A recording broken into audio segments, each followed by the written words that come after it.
Decoding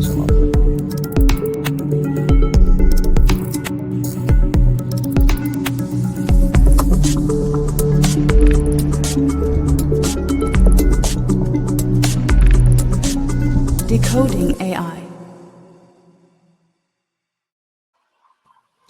Olá a todos, sejam bem-vindos a mais um Decoding AI. Comigo, Marcos Castro, e com o Pedro Aguiar, ambos coordenadores da pós-graduação em Inteligência Artificial no Marketing, do IPAM. E hoje temos como convidado o Miguel Miranda, que é Engineering Director na Recursive. Hoje vamos falar de Gen AI, que é um dos temas mais abordados neste momento, principalmente por quem trabalha esta área mais business, ou seja, naquilo que é a otimização de processos, sejam na comunicação, sejam processos administrativos. E, no fundo, o Miguel hoje vai-nos trazer talvez aqui uma visão até um pouco mais técnica pelo seu background e, portanto, vamos poder, se calhar, tentar aqui descobrir um bocadinho melhor o que é esta black box que muitas vezes está por trás desta Gen AI. Miguel, olha, muito bem-vindo. Se calhar fazeres aqui uma breve apresentação e lançar-te já depois uma questão também que é, então, o que é isto da Gen AI? Então, obrigado Marcos e Pedro pelo convite.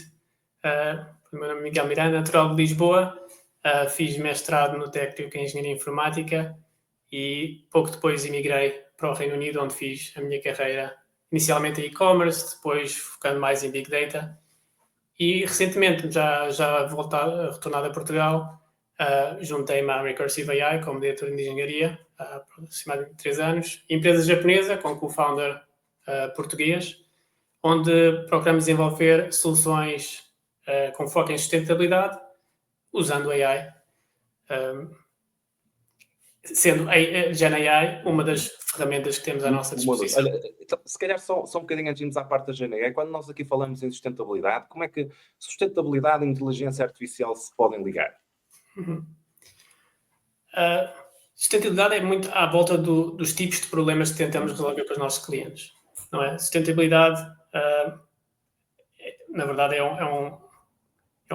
tem muitas áreas, tanto ao nível de gestão de recursos naturais, como coisas que se aplicam mais em termos de sociedade, acessibilidade, gestão de conhecimento. Por isso é mais uma umbrella dos tipos de problemas que queremos trabalhar e, sobretudo, que tenham um impacto positivo na sociedade. Obviamente, existem muitos problemas interessantes que podemos trabalhar com AI, mas muitos deles não são necessariamente, como é que é dizer? Relevantes, se calhar, o suficientes, não? Exato. Sim. Se tu tiver... Este tema da sustentabilidade é um tema novo também aqui para nós no podcast. Eu acho que é um tema que, de uma forma assim mais específica, acabamos por não abordar ainda. E é um tema que a nós nos diz muito, e ao Pedro em particular, que é também um grande fã, acho que também, de facto. E se tu tivesses aqui, Miguel, definir, imagina, um top 3 de problemas que existem ligados à área da sustentabilidade e como é que a IA ajudaria na resolução desses problemas, o que é que tu enumerarias? Pronto, o top 1 é a gestão de recursos naturais, não é? Está muito associado ao climate change e todas as mudanças que nós cada vez mais nos apercebemos que estão a acontecer no mundo à nossa volta. Por isso é ajudar as empresas a fazerem terem um maior, criar o máximo de valor, tendo o menor impacto possível no ecossistema onde estão inseridas. Nem todas as empresas necessariamente têm esse tipo de atividade, mas dentro das que o têm, felizmente agora há mais incentivos mesmo a nível governamental e de leis que as incentivam a terem este tipo de projetos onde procuram ter um pensamento mais long term, também para o negócio, não é? Se os clientes estão saudáveis e felizes, o negócio em si será mais próspero. Sem dúvida. Tu agora falavas no tema da gestão de resíduos, por exemplo, consegues nos dizer aí, imagina, uma solução prática, uma aplicação prática, aliás, de como é que a IA poderia, no fundo, resolver algum problema que esteja associado com esta gestão de resíduos? Sim. Todos esses tipos de atividades onde se requer planeamento e optimização de uma tarefa específica são tudo bons exemplos de tarefas que podem ser melhoradas com a AI. não necessariamente Gen AI, provavelmente a AI mais tradicional, mas há um complemento de todas estas técnicas que na verdade estão tudo under the umbrella of AI, que nos permitem olhar para como o negócio funciona atualmente. Obviamente que é necessário ter os dados, a coleção de dados para poder-se fazer uma análise do que está a acontecer e depois criar planos e métodos que permitem minimizar o impacto, maximizar métricas de negócio ao mesmo tempo, de forma a de win-win. Sem dúvida, olha, tu agora falaste, e se calhar pode ser um caminho para irmos para a Gen AI, não é? Ou seja, tu agora falaste em Gen AI e a AI mais tradicional. Para quem nos está a ouvir e não está tão por dentro do que é que isto é, como é que tu caracterizarias então esta, que tu lhe chamaste, digamos, a AI mais tradicional e a Gen AI? Portanto, o que é cada uma delas e qual é de facto a diferença? Pronto, sem tentar ir muito técnico, o termo da AI já tem décadas e normalmente está associado mais a este problema de optimização de uma tarefa. Gen AI vem as técnicas base que deram origem à Gen AI são as mesmas. Estamos a optimizar na Gen AI em particular, e se pensarmos no mais popular, que é o ChatGPT, o GPT e outros providers, é optimizar ir de texto para texto, não é? Optimizar com base em todos os dados que temos disponíveis na internet, ou neste caso, que uma determinada empresa recolheu e decidiu usar para treinar um modelo, e com base nisso é o mais provável, o que é mais provável que venha a seguir. Se lá estamos a falar agora, aqui estamos a falar de Gen AI, provavelmente o que vamos falar a seguir será no contexto de Gen AI, definição de Gen AI ou por aí fora, não é? Por isso, Gen AI é mesmo nesse sentido, é olhando para um corpus de dados, de áudio, de vídeo, de imagens, perceber as relações implícitas nesses dados, por forma a gerar algo que faça sentido no seguimento de uma conversa, de um vídeo, de um áudio, não é? E isso é a tecnologia base, que depois pode ser aplicada, obviamente, no caso do ChatGPT, uma pessoa faz uma pergunta e o sensível depois de uma pergunta vem uma resposta, não é? Então o modelo em si cria essa resposta. Quando aplicado a um negócio ou a um outro problema diferente, obviamente, se lhe passamos dados adicionais relativamente a um problema, especificamos a pergunta, a expectativa é que o modelo tenha em conta esta informação toda, mais a informação que tem do global e produza uma boa resposta. Olha, e como é que tu vês, e se calhar antes avançamos, está-me agora aqui a lembrar daquele tema que agora, muito recente, não é? Creio que foi com o Gemini da Google, onde tivemos ali uma pessoa, não é? Um estudante, creio que ali durante 55 minutos estava ali a insistir para fazer um trabalho e de repente temos ali uma resposta que tem sido amplamente divulgada nas redes sociais, não é? Não sei se lhe poderíamos chamar alucinação ou não, mas no fundo, para quem não está a ouvir, portanto, há alguém que quer fazer um trabalho, creio que foi um trabalho a nível académico, e passado cerca de 55 minutos houve uma resposta da AI a dizer que este ser humano, pronto, era estúpido, era que de facto devia morrer, ou seja, uma coisa absolutamente extrema. Isto, o que é que aconteceu aqui, Miguel? De um ponto de vista mais técnico, para quem nos está a ouvir, há alguma explicação? Sim, principalmente estes modelos mais populares, tanto da Google, OpenAI, Anthropic, são treinados nos dados que temos disponíveis. E, para o bem e para o mal, a maior parte dos dados que temos disponível hoje em dia vêm da internet, não é? Alguns deles de melhor ou pior qualidade. Se uma pessoa for a ver, não é público, mas inicialmente, há uns anos atrás, o dataset original era público, e é a Wikipedia, e mais recentemente inclui Twitter, Reddit, fontes de... São canais muito interessantes, não é? Onde há muita Exato. animosidade, não é? De Exato. facto. E obviamente que há um grande trabalho que está a ser feito por essas empresas e a academia também, que é, obviamente, a curation dos conteúdos. Porque apenas, como qualquer sistema do género, não posso usar a expressão garbage in, garbage out, não é? Se os dados que são usados tanto na fase de treinar os modelos ou mesmo depois os dados que a empresa tem para fornecer aos modelos de uma fase mais posterior, se não são de boa qualidade, os resultados não serão de boa qualidade. E as alucinações, por um lado, a maturidade da tecnologia em si. A tecnologia em si também não está preparada, apesar de agora haver mais técnicas por forma a garantir que isso acontece menos, mas de qualquer forma é o mesmo que uma pessoa lê um livro e depois fala de memória, não é? Depende da representação que o modelo tem do conhecimento que ingeriu, tal como uma pessoa quando lê um livro pode falhar um facto ou outro, ou numa conversa mais informal alterar a história.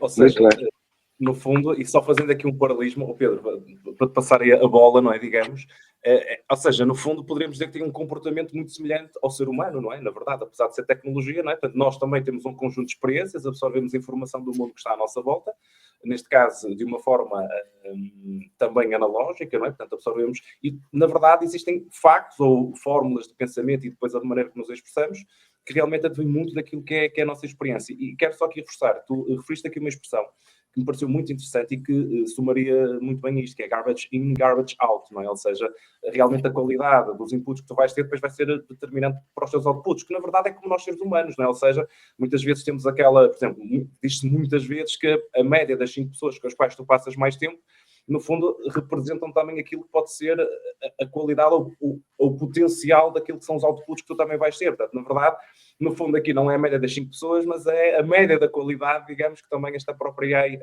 ingere. Pedro, querias aí comentar algo. Não, ela, vamos lá ver, ia fazer uma espécie de uma provocação ao Miguel, que é a humanidade criou 3 formas de se autodestruir, não é? A guerra nuclear, a inteligência artificial e as alterações climáticas. E o Miguel está no centro de 2 delas, pelo menos que nós saibamos, pelo menos de 2 delas ele está, não é? Desta questão da sustentabilidade, não falou muito bem da questão dos recursos naturais, das alterações climáticas e de todo este processo de desenvolvimento da inteligência artificial, nomeadamente com esta parte da inteligência artificial generativa. Miguel, como é que tu vês no meio destes 2 grandes focos em termos, digamos, até da nossa sobrevivência, não é? Quando mal utilizados? Só por piada, se considerarmos que muitas dessas grandes empresas estão agora a considerar usar reatores nucleares para produzir eletricidade para estes data centers específicos para AI, se calhar combina os 3. É verdade. Mas sim, mas é como qualquer tecnologia. Pode ser usada para o bem e para o mal, não é? Já a AI tradicional originalmente era usada em projetos militares para mísseis guiados e por aí fora, não é? Por isso, qualquer uma dessas tecnologias se aplicada a problemas de sustentabilidade, com foco em melhorar o status quo e não apenas mantê-lo ou depende muito, pronto, dos projetos que uma pessoa aceita fazer, como a empresa aceita fazer. Mas estás otimista? Eu estou optimista, obviamente. Eu também. Mas acho que, obviamente, que é pertinente que pessoas não estejam menos otimistas do que eu estou, mas o princípio, acho que a abordagem mais indicada é se uma pessoa está skeptic about como estas tecnologias estão a ser utilizadas, é envolver-se na discussão, não é? Perceber como elas estão a ser utilizadas, como posso contribuir por forma a que o outcome seja positivo. E é isso que nós tentamos fazer na Recursive, obviamente incentivar estas empresas com quem trabalhamos a focarem-se em projetos de sustentabilidade, usando estas tecnologias, porque é a única maneira. Obviamente que a minha opinião pessoal é bastante positiva, mas sim, uma pessoa às vezes tem de desligar-se das notícias, porque há muito fear-mongering. Certo. Olha, e tu consideras, até pelos vossos clientes, pelas pessoas que vocês têm dado apoio, pelos teus contactos, que esta questão dos ODS, dos Objetivos de Desenvolvimento Sustentável, que é quase um desígnio mundial, tu achas que as empresas já estão sensibilizadas para eles? Achas que são mais as grandes empresas, ou são empresas de alguns setores, ou já há uma sensibilização para esta questão? Pronto, eu estou mais exposto ao mercado japonês, onde nos últimos anos tem havido um grande foco na sustentabilidade. Mesmo a nível governamental, muitas iniciativas e eventualmente uma pessoa vai aos sites das principais empresas japonesas e todas elas têm uma secção no site sobre como é que elas estão a seguir estes princípios de sustentabilidade, que áreas é que estão a focar-se. E isso traduz também na sociedade em si, mesmo ao nível do consumidor. Os consumidores estão mais atentos aos produtos que compram, aos serviços que usam no dia a dia. Isso é um ciclo positivo que obviamente fomenta mais e mais projetos de sustentabilidade. Obviamente, só a sustentabilidade em si não quer dizer nada, é preciso transparência, monitorização e por aí fora. E alguns dos nossos projetos também são nesse sentido, não é só dizer que estamos a fazer sustentabilidade e ter medidas que from a high level parecem que as intenções são boas, mas também medir os impactos e perceber se podemos mudar o que é preciso mudar para forma a ter o melhor outcome possível. Tu falaste agora do Japão e se calhar aproveitando neste tema, e Pedro, também não sei se irias por aí, um dos nossos temas e para a nossa conversa era precisamente perceber um bocadinho também que temos aqui uma visão do estado de maturidade de AI e do próprio interesse, ou seja, porque na verdade há algo que nós falamos muitas vezes, que é desta guerra económica, que na verdade vai ter aqui muito assente aquilo que é a utilização das empresas tecnológicas para, no fundo, serem, no fundo, a base desta luta de titãs económica, mas baseada na tecnologia, neste caso, na inteligência artificial em particular. E na tua experiência, Miguel, já tiveste e tens estas diferentes realidades empresariais que conheces, portanto, por exemplo, Japão e Reino Unido. Como é que tu vês, de facto, nestes mercados, o investimento que é feito na tecnologia, o diferente nível, se é que existe, de maturidade das próprias empresas, do próprio mercado? Como é que tu vês isto nestes mercados? Portanto, Japão, Reino Unido e Estados Unidos também, não é? Como é que tu vês as diferenças entre eles, se é que existem, e qual é que é o estado de maturidade do mercado? Especificamente Gen AI, não é? Devido aos grandes requisitos de capital e de recursos, não só humanos, obviamente que os Estados Unidos estão a um nível que é difícil competir. Mas isso é apenas relativamente à core technology. E, obviamente, como o mercado é global, eles, por forma a serem profitable long term, têm de expor essas core technologies via um SaaS, ou muitas vezes, mais a abordagem tipo a Meta, disponibilizar os modelos em modelo open source. E isso, de certa forma, cria... não há fronteiras. Há fronteiras ao nível dos recursos e controlar realmente a direção da tecnologia, e neste momento estamos à mercê não sei se agora se chama Big AI,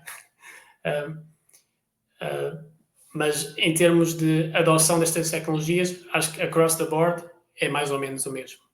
Principalmente ao nível do B2C, as pessoas em si, especialmente as novas gerações, independentemente de estarem a viver nos Estados Unidos ou no Japão, todos temos elas... que são AI natives, quase, não é? Literalmente, falávamos em digital natives, não é? Portanto, os nativos digitais, agora se calhar podemos falar os AI natives, não é?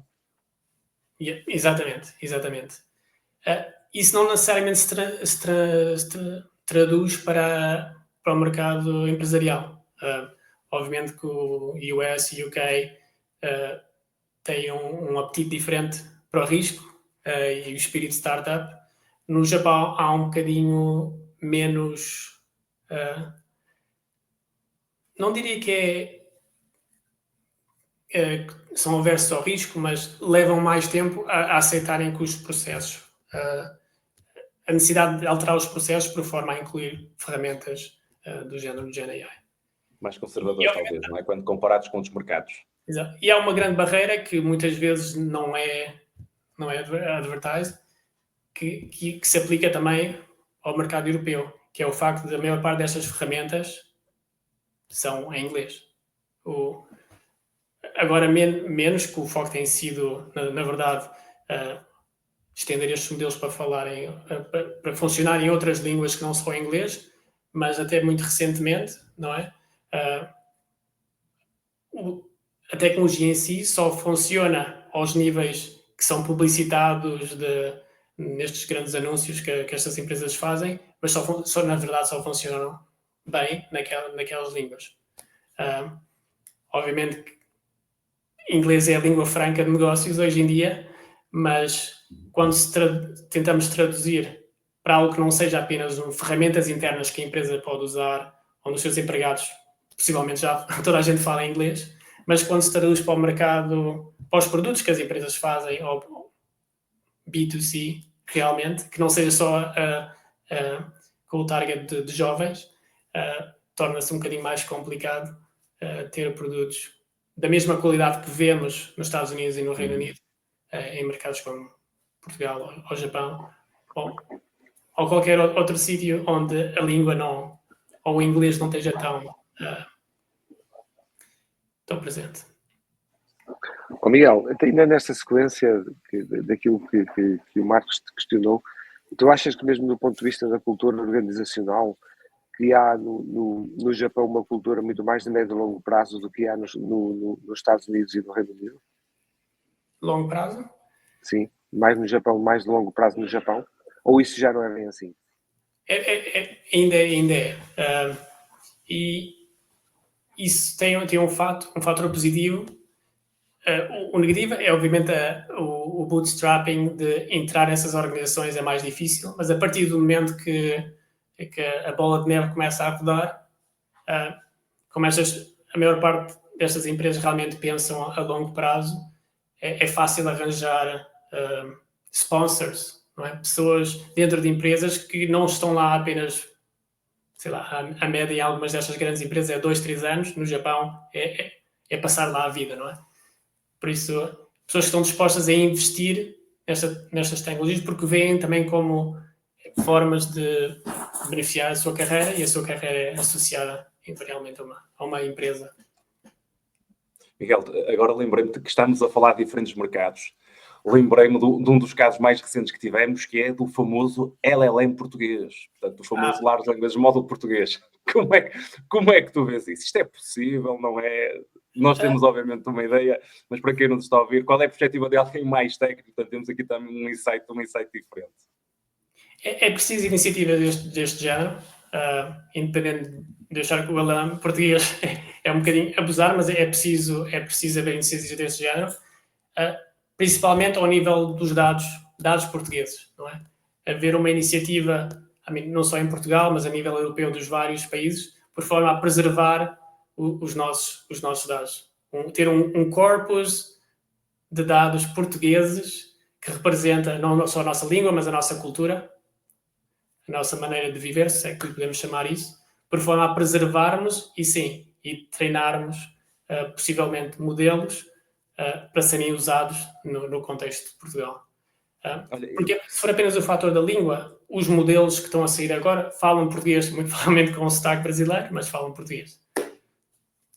Olha, esse ponto que tu colocas levou-me agora aqui a um ponto que não tinha pensado ainda, a propósito deste LLM português, que é como é que nós conseguiríamos, através de uma API, ir buscar todos estes dados em português, por exemplo, das diferentes instituições, quase como se tivéssemos, imaginemos agora aqui no futuro, uma espécie de um ChatGPT, mas para nos ajudar, por exemplo, do ponto de vista administrativo, com todas aquelas que são as nossas tarefas que estão relacionadas com o Estado, com o pagamento de impostos, com, enfim, todo um conjunto de atividades que, na verdade, se esta base de dados, portanto, este LLM, tivesse, no fundo, todas estas informações sobre nós, sobre como é que o sistema funciona, sobre os processos, se calhar isto poderia ser muito mais otimizado, não é? Ou seja, se nós queremos pagar impostos, se nós queremos aceder a uma informação da segurança social, se nós queremos aceder a uma informação relacionada com o plano de desenvolvimento municipal, porque queremos perceber num determinado imóvel que queremos adquirir.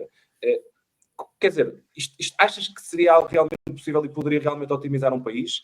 Esta seria a minha pergunta. E a segunda é, tu conheces algum outro país que dentro daquilo que é o Estado e a função do Estado esteja a fazer algo do género que possa melhorar a vida dos cidadãos na sua relação com o Estado? Não necessariamente tão organizado como estás a dizer. Mas sim, obviamente não existe um standard de como expor dados, quer a nível de empresas, quer a nível do Estado.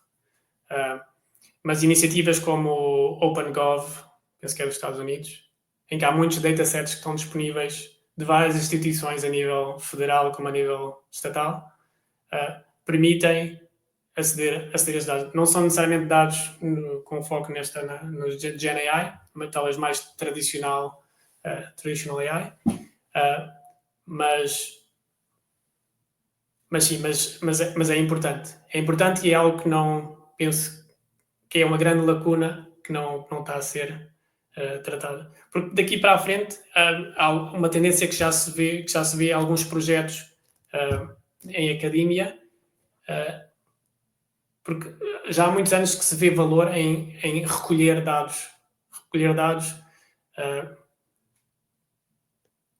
Tens o Web Archive, outras instituições que recolhem dados por forma a manter um arquivo para a posteridade, tal como a Biblioteca Nacional. Não é? O problema é que daqui em diante, a partir do momento que o ChatGPT apareceu, a grande quantidade dos dados, eles em si já são gerados, não é? E isso causa o efeito de a cobra a morder o próprio rabo, não é? É um ciclo vicioso onde Um bocadinho de rabo na boca, não é? Exato. Em que a Gen AI em si produz os dados que vão eventualmente ser usados para consumir e aí temos menos controle de onde é que a direção destas tecnologias em termos dos dados que estão disponíveis. Por isso acho que é bastante importante.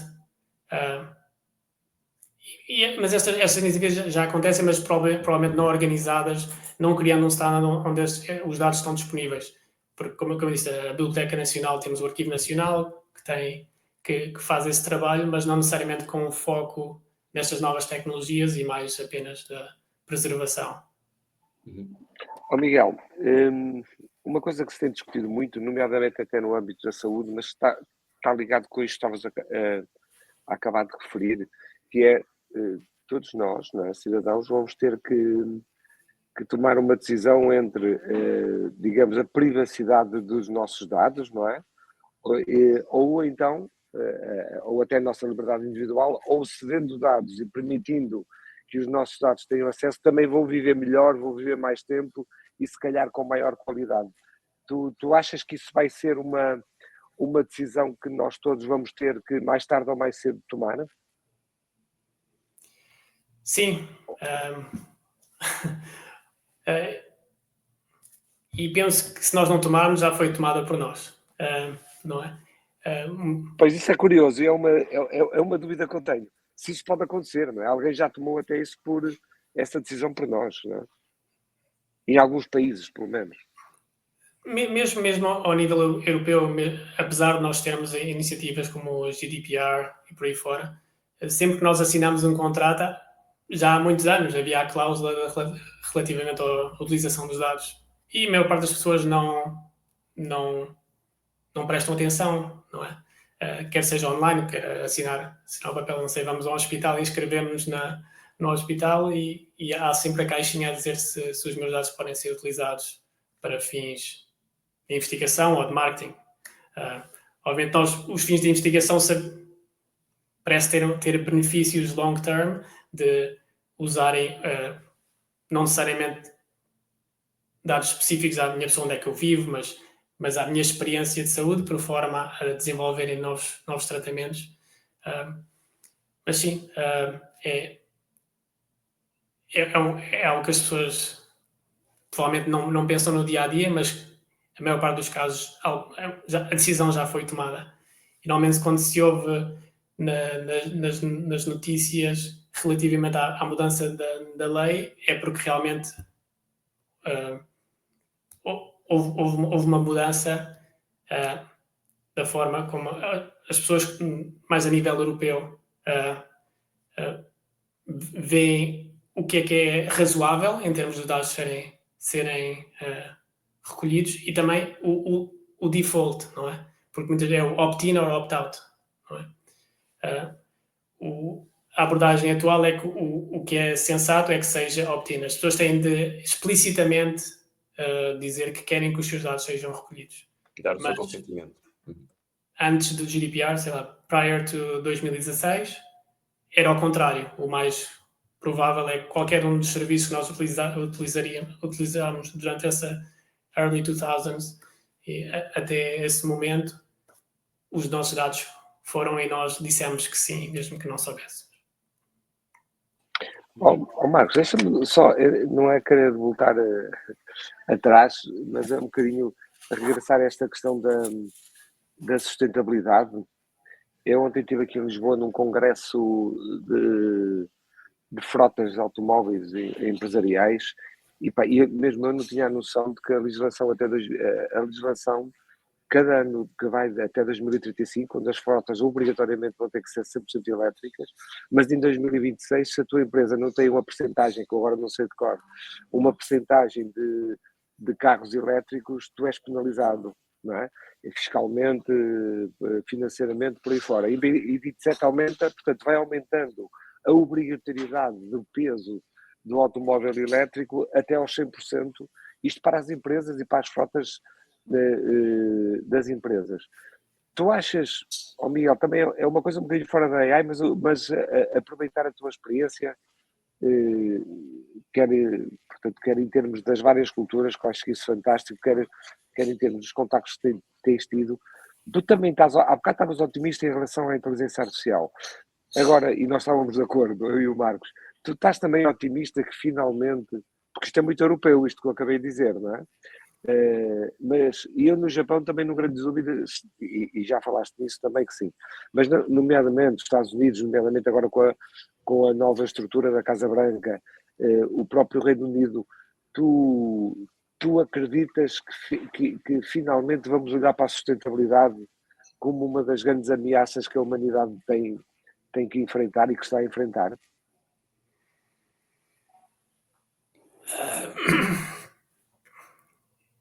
A resposta que o pessoal pode ser sim. Não é? Independentemente mesmo nos Estados Unidos, estás confiante, por exemplo, em relação à nova administração americana, por exemplo? Ou achas que isso pode ser um passo atrás, como algumas pessoas consideram? Neste campo, claro. Nem vou meter no resto. Mas... Sim. Independentemente de quem ganhou as eleições nos Estados Unidos, acho que o caminho já está traçado. Independentemente Estou de acordo.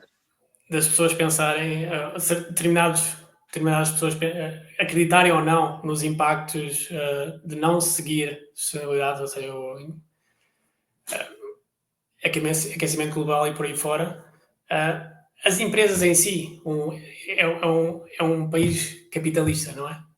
Não está no seu self-interest não seguirem sustentabilidade, porque, ok, podes beneficiar a curto prazo, 5, 10 anos, se não o fizeres, mas medium, long term, vai começar a afetar o teu negócio, não só porque as pessoas em si estão mais a par dos impactos do dia, como estávamos a falar, dos produtos que compram, os serviços que usam, Por isso está no self-interest de todas estas empresas de adotarem políticas de sustentabilidade. E sim, e eventualmente as empresas precisam de clientes, não é? E pensando mais com uma cabeça mais fria só em termos capitalistas, a melhor maneira de subir os profits, o revenue, é vendo mais clientes felizes, saudáveis. É 100% isso. Estou muito de acordo, muito de acordo com aquilo que estás a dizer, e tocaste aí num ponto realmente que eu até me atreveria a dizer, é assim um bocado em todo o mundo, pelo menos de uma maneira geral, claro que há sempre exceções, mas que tu tocaste, que é esta questão, nós falamos muito dos PIBs, dos países, não é? E que os Estados Unidos têm 25% do PIB mundial, que a China tem 17,5%, e esquecemos que as maiores multinacionais americanas têm 60% do PIB mundial, não é? Portanto, efetivamente, e elas também, como tu dizes, o que também é irónico, não é? Porque andam sempre a dizer que as empresas, o capitalismo, não é? O bicho-papão, e agora se calhar vão ser elas que mesmo com uma administração que às vezes também pode ser mais folclore que outra coisa, pronto. Mas acontecer, há sempre um conjunto de empresas que, além de contribuir para mais de metade da riqueza mundial, sabem muito bem aquilo que quer no médio e longo prazo, não é? E isto é até um bocado uma ironia dos tempos modernos, que é nós temos que depositar aquilo que tu disseste nesse aspecto extraordinário, não é? Nós temos que depositar, de repente, mais esperança nas empresas de que em quem nos governa, não é? É uma situação interessante, não é? Eu ontem estava aqui numa conferência muito interessante aqui na Fundação Marquês de Pombal, aqui em Oeiras, e que era sobre a Smart Cities e a questão da inteligência artificial, onde eu falava que neste momento até há um conflito, além disso que acabamos de falar, há um conflito entre o Estado-nação e as grandes cidades, não é? Londres nunca quis o Brexit. Não é? Nós hoje estamos a perceber o que é que o Reino Unido está a fazer. Londres, a manutenção, o Remain, não é?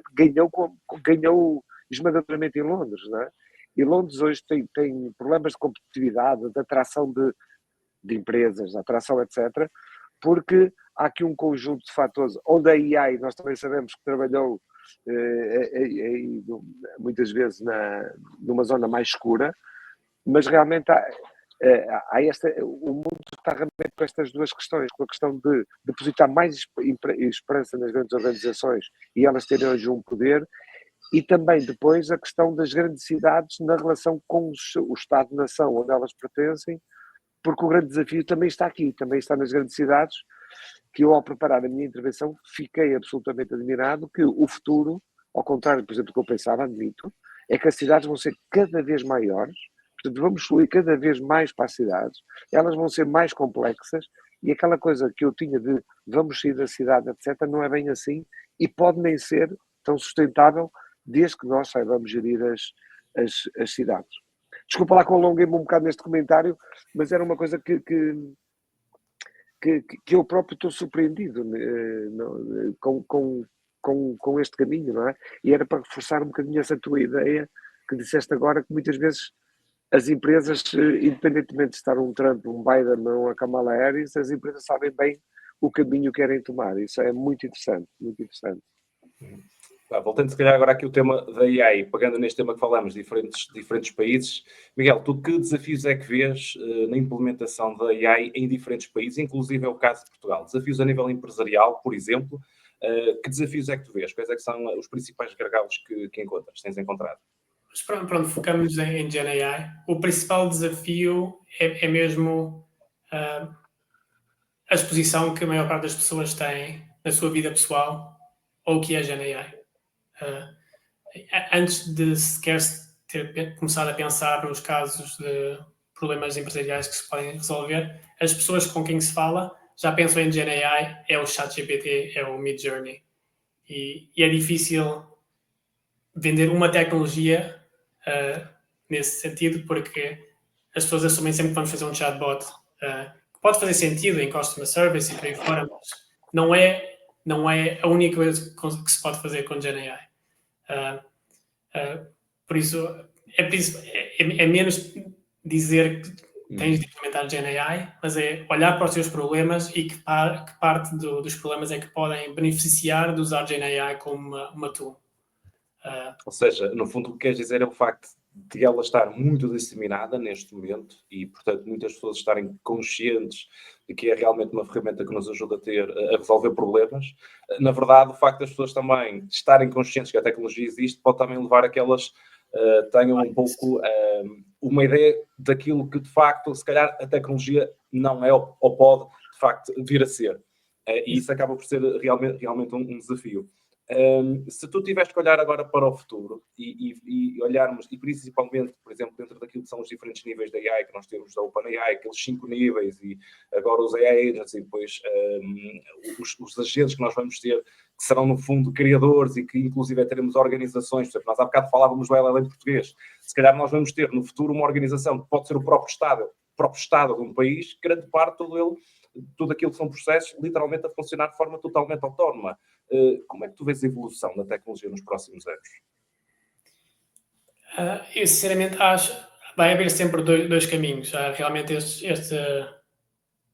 uma parte de Gen AI que necessita realmente dos recursos e tem de ser centralizado, mas acho que a maior parte dos benefícios vão vir de termos Gen AI on the edge, nos nossos telefones, no nosso computador, que vão permitir desbloquear use cases de automatização, aceder a informação menos estruturada com que lidamos no dia a dia, não necessariamente em papel, mas mesmo no nosso ecrã.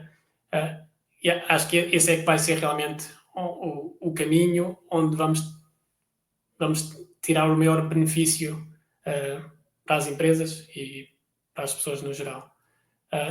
Obviamente, do lado de treino vai sempre haver esta centralização devido aos recursos que são necessários. O LLM português, sim, faz sentido haver uma instituição governamental ou não, que tem disponibilidade de recursos por forma a criar tal ferramenta. Mas depois a forma como é disseminada a tecnologia e onde é utilizada, a maior parte dos benefícios vai vir da descentralização da tecnologia. Como nós já vemos, muitos destes open source models correm on device e permitem já desbloquear alguns use cases que antigamente não eram possíveis, apesar de estarem mais relacionados, por enquanto, com chatbots, sumarização, ajudar a preparar para um podcast, por exemplo. Tu vês algum setor mais avançado neste momento? Alguém que esteja mais a liderar quando comparado com outros? Para além de, obviamente que falámos no e-commerce e ferramentas associadas muito ao desenvolvimento de software, que se calhar são as que são mais faladas, em termos das indústrias, o que eu vejo é a indústria das finanças e seguros, é onde o Gen AI está a ter um maior impacto, porque permite automatizar muitos dos processos, não é remover o human from the loop, felizmente por razões de regulação, mas aceleram estes processos de validação de documentos e avaliação de risco e por aí fora, e mesmo gerar documentação regulatória que para uma pessoa normal é trabalho quase não grato, não é? É pegar a informação e preencher um formulário. Esse tipo de tarefas, e obviamente nestas duas indústrias que são grande parte do trabalho é a parte disso, é onde vemos os maiores benefícios e onde obviamente as pessoas na indústria também veem a maneira de minimizar custos, melhorar o serviço que disponibilizam aos clientes at the end of the day. Se tivesses que pensar aqui num líder empresarial, há bocado demos o caso do Japão, do maior conservadorismo, eventualmente na adoção de algumas tecnologias. O que é que tu lhe dirias a um líder empresarial que pode estar cético relativamente à adoção de Gen AI na sua empresa? Como é que tu, no fundo, o que tu achas, mesmo que inclusive, imagina, de um ponto de vista mais técnico, como é que tu achas que isso poderia ser desbloqueado? Gen AI é inevitável a adoção é inevitável. E os benefícios, como é que se diz? São significativos, não é? A vantagem estratégica de um negócio que consegue usar GenAI nos seus processos vai falar por si, não é? Vai proporcionar uma melhor experiência aos seus clientes e uma melhor margens operacionais. Por isso, é o mesmo que há uns anos atrás, possivelmente, líderes empresariais terem dificuldade em adotar ERPs ou CRMs, não é? Neste momento é baseline, e penso que GenAI eventualmente será a baseline igualmente. Por isso, o mais importante, se não querendo saltar necessariamente no comboio da GenAI neste momento, é prepararem-se para isso. E isso passa muito pela parte dos dados. Garantir que os processos estão bem definidos, há transparência dos processos, que os dados estão a ser recolhidos, porque eventualmente, independentemente de ser GenAI ou ser a próxima next big thing, qualquer empresa, o mais importante é os dados. Portanto, aqui o nosso ouro, digamos assim, é realmente relevante. Olha, tinha só aqui, de facto, aqui uma última questão, que é para quem, no fundo, imagina, quiser aprofundar mais este conhecimento de GenAI, que não estiver a ouvir e estiver a pensar, que fontes de informação pode procurar, ou seja, o que é que tu recomendarias? Além da pós-graduação, neste caso. Ou seja, o que é que tu recomendarias, na tua perspectiva? Alguém que quer entrar nesta área, onde é que deve ir procurar mais informação para melhorar, no fundo, os seus processos? Como disseste, há vários níveis. Se alguém pretende trabalhar no core de GenAI, tem de ser uma pós-graduação, apesar de muitos dos MOOCs hoje em dia, tipo Coursera, Udacity, têm materiais bastante bons. Eu sou um fã desse tipo de cursos, onde podem desenvolver conhecimento técnico mais aprofundado das tecnologias. Depois há um nível mais da utilização da tecnologia em si. Fala-se muito dos prompt engineers, que é um novo role que apareceu, que é quase model whisperers, sabem como falar com estes modelos. E, igualmente, para esse tipo de carreiras, tanto qualquer um dos MOOCs tem cursos que permitem. Mas, acima de tudo, há uma comunidade enorme em plataformas como GitHub, Hugging Face e Kaggle, que estão mais associadas à parte técnica, mas que permitem as pessoas interessadas verem como é que funciona, como é que as coisas, verem hobby projects que eles podem recriar pessoalmente e experimentar. Depois, para um nível menos técnico, mais de ideias, não sei exatamente se existem cursos com esse foco, mas acima de tudo é a experimentação, é hands-on. Estas ferramentas, muitas delas estão disponíveis grátis ou com um custo bastante reduzido, e acima de tudo é interagir com essas ferramentas e com as comunidades à volta, meetups, conferências da área, para formar perceber como é que as pessoas estão a utilizar as ferramentas nas suas empresas, e a partir daí fazer a ponte para os seus problemas do dia-a-dia e os challenges que a empresa tem. Ou seja, no fundo, irmos atrás, como sempre, independentemente de ser AI, irmos atrás daquilo que queremos, não é? Ou seja, procura e encontrarás, não é? Eventualmente um bocado essa nossa base. Caríssimo Pedro, não sei se tens algo final. Não, acho que estamos muito bem. Também gostei muito desta conversa, Miguel. E muito obrigado por... Tem mais filosófico, se calhar que eu estava à espera. É bom, porque nós temos às vezes com tecnologia. Eu vou-te confessar uma coisa, o Marcos já sabe, a todo sítio onde eu vou, eu costumo dizer, terem AI generativa, terem isso dos tecnólogos e dos engenheiros, que é a pior coisa que a gente pode fazer nas empresas. E eu acho que isto foi mais filosófico, mas faz sentido, porque acho que temos que ter este enquadramento para depois podermos fazer o resto, e o resto é cada vez mais fácil, acho eu. Mas aí E pronto, e agradecer-te muito a esta, até como tu disseste, um bocadinho da tua zona de conforto, mas é muito importante, porque há muita gente que fala, mas não põe a mão na massa, como tu disseste, não é? E é importante também ouvirmos alguém a refletir, como tu dizias, de uma maneira mais filosófica, mas não é etéreo. E alguém que opera ao nível técnico, ou seja, não é alguém, isso. No teu caso, não é? Portanto, não é tão só business, é também muito mais outra área. Ou seja, eu acho que é bom percebermos que existe a ligação entre estas duas áreas e que quem, no fundo, está a trabalhar esta área mais técnica tem uma consciência de facto e que é necessária 360 do impacto que isto tem como um todo no negócio. E isso parece que é, de facto crítico. Sim, eu tinha referido que este tópico podíamos passar aqui uma tarde a falar e falar da parte mais técnica, dos desafios técnicos, mas sim, este overview acho que foi bastante bom. Miguel, muito obrigado. Quem nos está a ver Obrigado. ouvir já sabe que nos pode encontrar quer no YouTube, quer no Spotify. Temos também a nossa página no LinkedIn. Muito obrigado pela vossa disponibilidade e até breve. Tudo bom? Vamos a isso.